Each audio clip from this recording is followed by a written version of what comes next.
Hi! So my setup is a little different because I got my first apartment. I've officially been in 5 days, but today I'll be doing a Q&A. I did one a few months back and it was really fun. Like last time, these are questions that you guys have asked me in my Instagram, YouTube comments, and a couple of these are from my last Q&A that I didn't get to film because I got asked them after I already recorded everything. Putting your on screen and then answering your question. Glam Model Portraits asked, do you smoke pot to help with pain? Personally, I don't. I know there's a lot of people that do, and a lot of people in my personal life do. I think my control issues are far too bad to do that, because even if it did make me like calm down, I would more than likely not like the sensation. You get to that like dissociated groggy state of just being like, ugh. I absolutely freak out, but I know it can be like a great tool for most people. Straight by you. Tell us a little why you stay so positive. Is your mom your motivator? You believe in universe power? Very curious. Oh boy.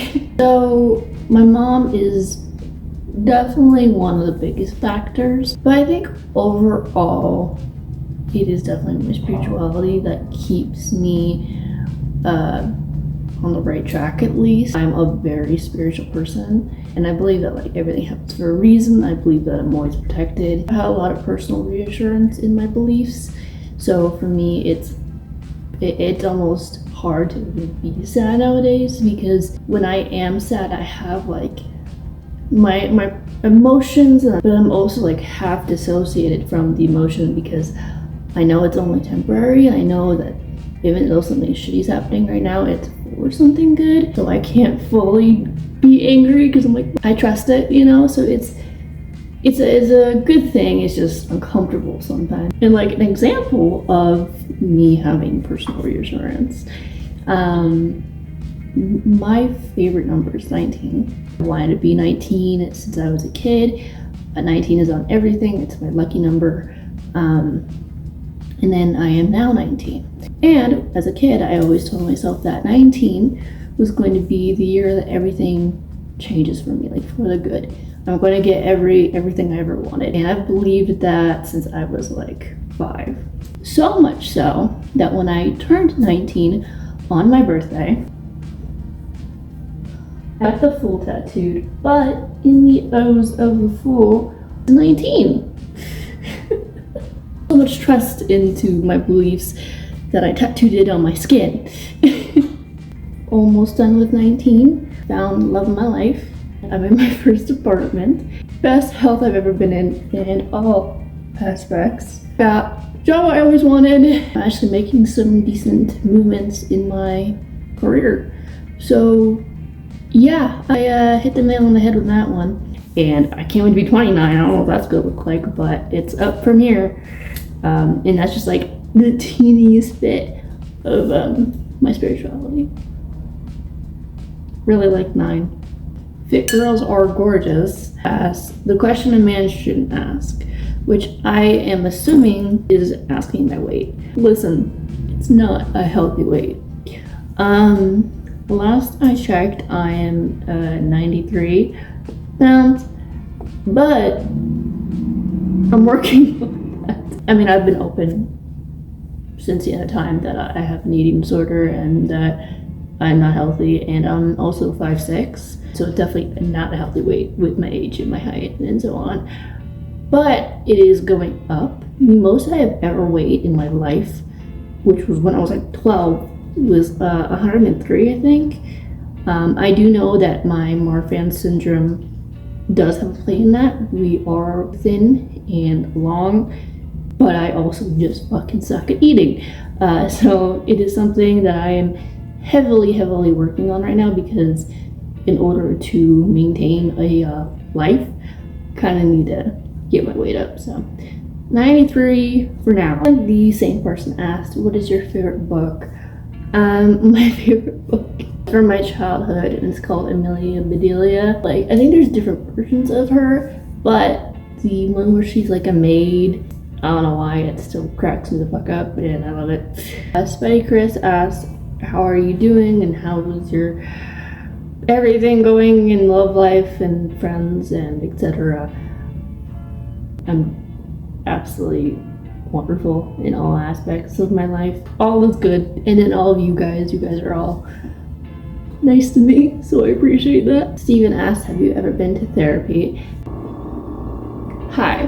The next day, Chance got home from work as I was finishing that sentence, so had to be postponed, and we had to go pick up Shoku, which is our cat.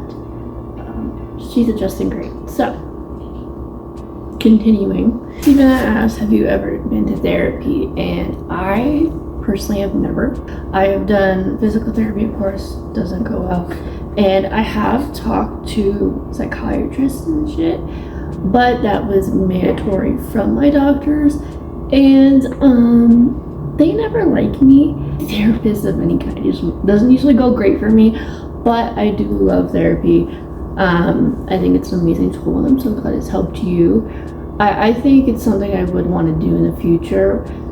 I really just don't have the time or the energy or the money to be doing it. I think I am fortunate enough to either be ahead of my own traumas, that the people in my life and tools that I do have currently have been progressing me as far as a therapist would right now. I think they are wonderful for if I would ever to get stuck. I think it would be a great tool, so she says, like, there's no biasness. I think that's something I would like to have. But for the most part, I think the tools in my life right now have been amazing. Also, sorry if I can't really open my fucking eyes. I'm in front of my window right now, and with how blue and white my eyes are, sunlight hurts a lot. Influencer Loves Makeup asked, what are your thoughts on body positivity? I think I've already voiced this in a previous video.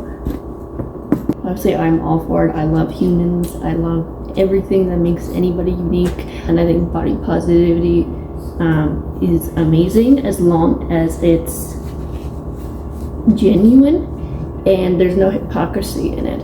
I've experienced I've been shamed for a lot of things, especially like my weight. You know, I've had strangers yell at me, like, go eat a cheeseburger or a pile of bones, or come up to me. Like when I was like preteen, I've had random ladies come up to me and grab my wrists and go like this and start saying some very rude things. Experienced it my whole life. Is discussing behavior or acting like it's okay to make those comments to me or to a child is insane. But I would have those situations, like I've said before, I was a feisty ass kid. Grown-ass lady come up to me like, damn, you're so teeny, you need to eat. Go eat a cheeseburger. And I'd be like, you need to drop one. Stop eating them then, huh? And her head would explode. Should be call me a disrespectful little shit, I don't know. And I know there's a lot of people like that, and I know there's a lot of people that aren't like that. I think that's my only issue with body positivity. As long as it's coming from a fair and a respectful place, like, you don't get to shame anybody and no one gets to shame you, and everybody is respectful and supportive of everybody. And also, you know, people call me skinny, like, that was part of, because of my health condition, you don't know what other people are going through. My mom always taught me, if you have nothing nice to say, don't say nothing at all. But double standards is something in body positivity that I see sometimes, and that I will never stand for, especially when it comes to children. But the good, well, more prominent side of positivity I love. Zoe K Dancer asked, what inspired you to model? When I first wanted to model, there wasn't any inspiration. I just remember being like 4 and stealing my mom's heels and dresses and standing in front of the mirror for hours just posing and asking everyone to take my picture, and like I loved fashion and all that. So like ever since I was a kid, I always wanted to be with the camera. And it was like probably like 9 or 10. And it just kind of something I realized over time was that I hadn't seen anybody that looked like me in places that I was looking, like on television or the movies and shows that I watched. And it was more from like a medical standpoint. You know, I spent a lot of my life in a wheelchair. So I didn't see that very often. And my chest concave, my ribs pushed out, and how long my limbs are. You know, I just didn't see it very often. And there was a lot of clothes that I couldn't wear because it just did not fit me right, or too short, too tight in the wrong places. And I was like, well, you know, if no one's doing it, then I just want to do it myself. Be the model that I wanted to see. And I then eventually, I think I saw Victoria's Secret do a show of, I think, Curvy Girls it was called back in the day, but it was for scoliosis people. And it was like a bunch of women that have had spinal fusion and some type of scoliosis history. And it was so cool for me to watch and see their scars and see that they looked kind of similar to me. That was like, oh, hell yeah. Modeling is definitely something I'm kind of putting on back burner at the moment because I really want to focus on YouTube and film, because I want to model. I love to model, but my end goal is to direct. I would love to do both. I'm going to do both, but like my dream isn't to become like a supermodel. It's to become a horror movie director, but it used to be like the opposite. So now I'm switching gears and prioritizing things differently, but I still absolutely love it. Yeah, I started out because I didn't see anyone else like me, so I figured I'll just do it myself. The sun's coming in strangely, and luckily that's like the last of my questions. So thank you all so much for asking, and I hope they're interesting or relatable. And if I missed any of your questions, I'm so sorry, and hopefully I'll get them next time. But yeah, I hope you got a kick out of knowing me a little better.